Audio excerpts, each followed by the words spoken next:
Heroes are role models, defined by their extraordinary achievements, and 2013's water hero is no exception. The Santa Barbara Association of Realtors has modeled exemplary water conservation efforts by replacing their idle lawn with a beautiful rainwater demonstration garden. Well, I think most people realize we're kind of in a drought around here. And every day I'd look out my window and say, look at this nice grass out here. And I'd watch the sprinklers come on 3 times a week and realize no one ever plays on that grass. And said, so why should we as a commercial building have grass? It just didn't make sense to me. So I said, we need to be doing something different here. The Association of Realtors saw value in a landscape that adds to the environment rather than being a draw on it. Their old lawn was a high consumer of resources such as water, fossil fuels, fertilizer, and maintenance time. And the Realtors understood that curb appeal is not necessarily a lawn. Native and water-wise gardens are beautiful and they add value to a property without being a depletion of resources. For years, the Santa Barbara Association of Realtors was among the many other commercial buildings with unused grass on their property. However, high water bills and a flooded basement encouraged them to pursue a more sustainable solution. Well, we had a couple issues. One is, keeping the water on the property instead of having it go down the street, washing off the parking lot and out into the street. We also had a basement flooding issue. So we weren't sure what was happening, but learned because our previous landscaper let the sprinklers run for 24 hours and our basement flooded, we realized we have a French drain out here that actually pushes the water down into the sump from the ground. And all of our downspouts were aiming right outside of that area. They go down the French drain and into the basement area. So we've now, with Daniel Wilson's help, directed all of our downspouts out to the front, put in bioswales, and now we can just recirculate that water down into the ground and not flood our basement and help the water table here in Santa Barbara at the same time. What we did essentially was we rehung some of the gutters. So instead of pitching towards the side yard, we pitched them towards the front yard. We manifolded a few of them together in the side yard, and then we ran them out in a drain out to the front yard where they essentially could spread out on the landscape, what used to be the lawn here, spread out, slow down, sink in, and give as many opportunities as possible for the water that fell on the roof, that's now stormwater, to actually seep down in, penetrate, and absorb into the ground, which also helps the groundwater flows for Mission Creek, which is just behind us a couple blocks.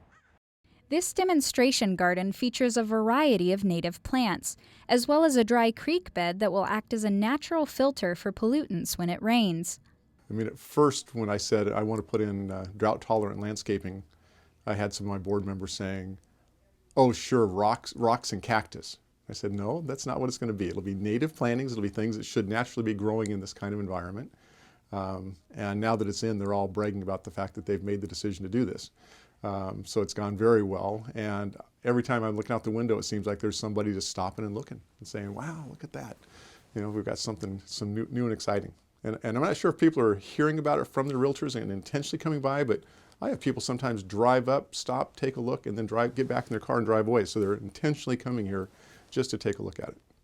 In a very low rainfall situation, the small amount of water that comes off the roof that potentially picks up the first pollutants that have maybe been sitting on the roof for 8 months during summer and fall, the bird droppings, the exhaust, the leaves, whatever else is on the roof, that little bit is able to actually infiltrate into a shallow swale that's close to the surface that has a lot of oxygen. There's a lot of bacteria and fungi in that top layer of the soil that actually eats all the pollutants. And so it's like a little mini wastewater treatment plant that's totally not technical, no batteries, no power, no supervision needed.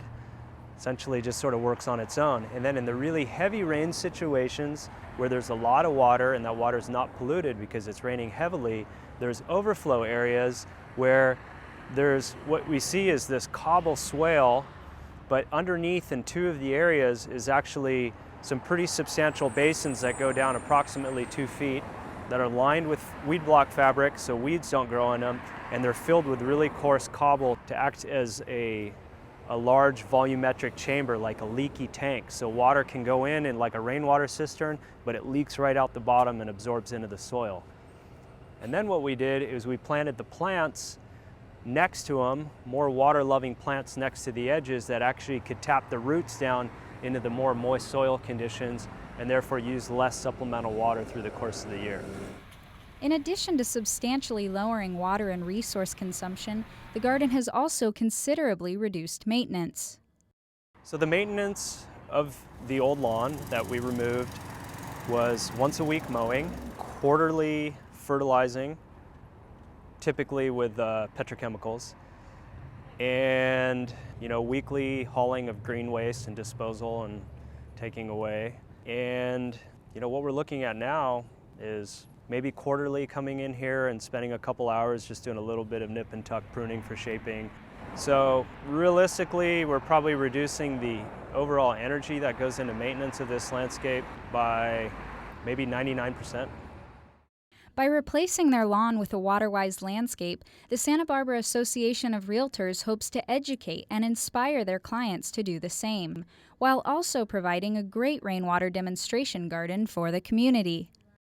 There's some things that we need to do too to let them know that there's alternatives to grass when you do need kids playing on them. There's different plantings. We just recently put a backyard in with diamondia as an example. And we were out playing football on it the other day with the grandkids, and it's holding up just fine. But it's going to take maybe 1/3 the water that grass would take. So we're hoping people catch on and they realize that. And there's certain areas that, hey, it makes sense. If you got kids that want to play soccer, put them some grass for them. But how many people around here have kids playing on the grass on these beautiful manicured lawns that they're running their lawnmowers every week, using that fuel and throwing out that pollution, and then just taking the water. Boy, I drive by Lake Cachuma and I'm thinking, how in the heck can we be all watering our grass with this wonderful potable water we have? Not only is this potentially a demonstration garden and interpretive educational site for a cross-section of realtors throughout the south coast of Santa Barbara, but there's an international school next door. This is a busy downtown corridor. There's a lot of projects happening, past, present, and future. So with the amount of pedestrian foot traffic that comes through here, the cars that pass by all the time, and then certainly the realtors that are members here of the Association of Realtors, this is just such a phenomenal opportunity to really share a good message that we can save water and still have a beautiful landscape. Water conservation is a way of life here in Santa Barbara. Because we live in a semi-arid climate, the water we save we rely on for the dry years. Each one of us can make a difference when it comes to saving water, and for many of us, the biggest difference is right in your front yard.